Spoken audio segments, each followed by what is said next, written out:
Le fan service. Vous en avez forcément entendu parler. Entre clin d'œil aux fans, scène ecchi et références cachées. Mais d'où vient-il? Et pourquoi est-il devenu si présent dans l'animation japonaise? Est-ce juste pour attirer des spectateurs ou est-ce plus profond que ça?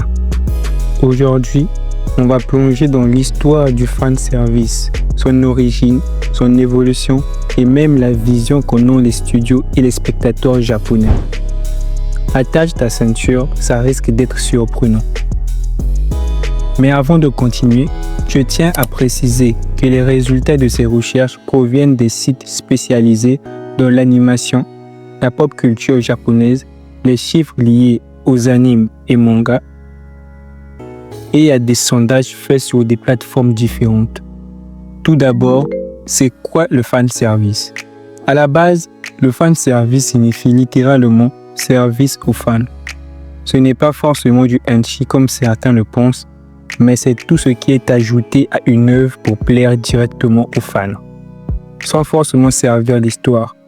Ça peut être une scène sexy, un combat explosif inutile, une apparition surprise d'un personnage ou même une référence nostalgique.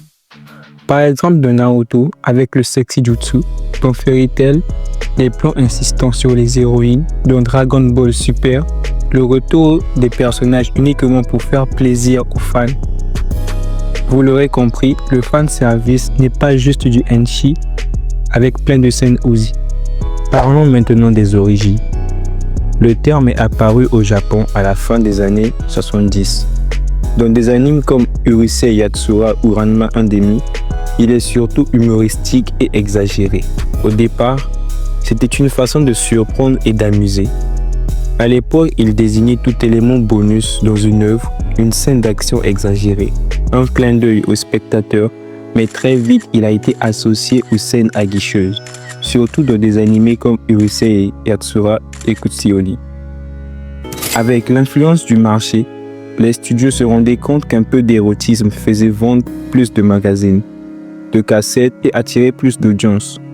Le marché de l'anime étant compétitif, le fanservice est vite devenu une stratégie commerciale. De 70 à 80, c'était de l'humour ou de l'exagération de certaines scènes. En 90, c'était la popularisation des animes romantiques et ecchi. En 2000, l'explosion avec les séries harem est aujourd'hui devenue omniprésente dans presque tous les genres. High School DxD est brutalement honnête sur ses intentions.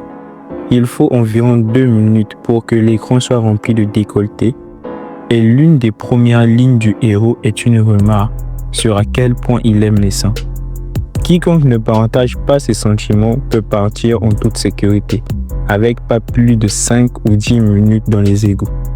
Le goût personnel fait une grande différence avec ce genre de spectacle. Donc, le moins que les créateurs puissent faire est d'aider le public à décider de rester ou non.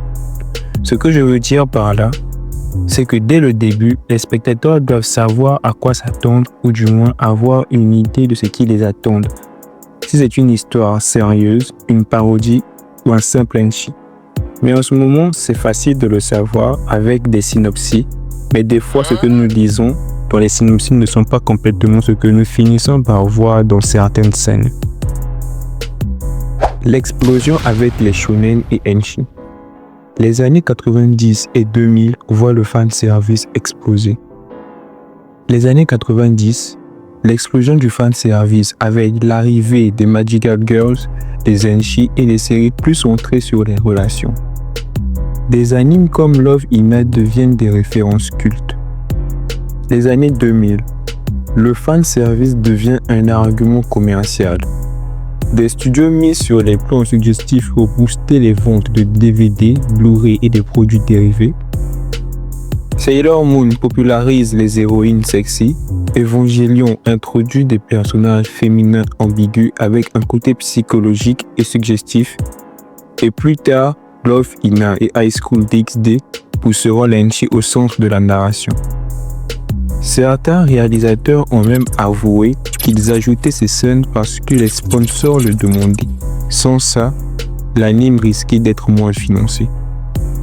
Aujourd'hui, le fanservice est devenu un code visuel. Des séries populaires comme High School DxD, Fairy Tail ou Food Wars l'utilisent massivement. Les studios les utilisent pour des raisons économiques, afin d'attirer plus de spectateurs, surtout un public masculin jeune. Pour le marketing, avec les scènes suggestives utilisées pour booster les ventes de figurines, posters et plein d'autres. Pour des raisons culturelles, parce qu'au Japon, le rapport à la sexualité dans la fiction est plus tolérant que dans d'autres pays. Au Japon, le fanservice est vu moins négativement qu'en Occident. La culture japonaise a une vision différente de la nudité de celle de l'Occident. Et ce point de vue confond les Occidentaux. Pour beaucoup de fans, c'est un clin d'œil amusant, un bonus qui ne gêne pas tant que l'histoire reste bonne. Il est perçu comme un outil de divertissement. Les studios en abusent parfois car il assure la rentabilité. Mais certains créateurs critiquent cette dépendance. Beaucoup de Japonais considèrent ça comme normal ou attendu dans certains genres, comme des shonen ou des ecchi.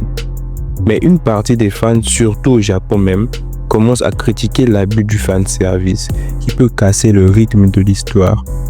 Dans certains sondages, beaucoup estiment que trop de fanservice tue l'anime. Il faut comprendre que le fanservice sert aussi à vendre des figurines, des posters, des Blu-ray. C'est un pilier économique. Certains animés misent même entièrement dessus, car ils savent qu'ils n'existeraient pas sans ce public ciblé.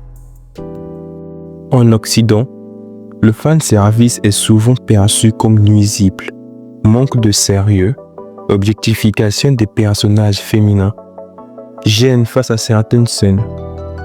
Mais paradoxalement, il y a aussi une énorme consommation d'animes ecchi ou remplis de fanservice. Ouais, certains en consomment beaucoup. La surutilisation. Le problème, c'est quand le fanservice prend le dessus sur l'histoire.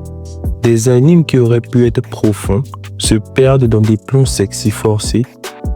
Beaucoup critiquent HOTD pour ça. Les critiques internationales.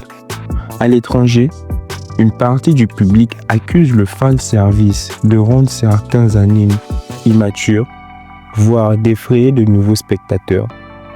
Après, ils n'ont pas complètement tort. Imaginez-vous conseiller à votre ami qui ne regarde pas des animes ou qui n'en consomme très peu, un anime dont vous jugez l'histoire bonne, mais que par ses plans et ses scènes ecchi qui pourraient le mettre mal à l'aise en le regardant en public. Il pourrait ne pas accrocher. Et ça nous est tous déjà arrivé au moins une fois en regardant Food Wars avec des parents à côté ou d'autres personnes. Le bon usage du fanservice. Certains réalisateurs savent l'utiliser intelligemment. Dans My Hero Academia, quand un ancien personnage réapparaît, c'est du fanservice, mais ça nourrit l'histoire. Dans Jujutsu Kaisen, les références au manga précédent jouent le rôle de fanservice nostalgique, mais elles renforcent la hype. Le fanservice divise. Certains le voient comme une chaîne qui cache l'histoire, d'autres comme un ingrédient fun qui fait partie de la culture anime. Alors, le fanservice, c'est à la fois un piège et une force. Mal utilisé, il réduit une œuvre à une collection de clichés aguicheurs. Bien utilisé, il crée des moments inoubliables et renforce la connexion avec les fans. La vraie question n'est peut-être pas faut-il du fanservice, mais plutôt comment l'utiliser sans gâcher l'âme d'un anime. Qu'on l'adore ou qu'on le déteste, le fanservice fait partie intégrante de la Japanimation. Et vous, qu'en pensez-vous? Est-ce un bonus sympa ou un excès qui ruine l'histoire?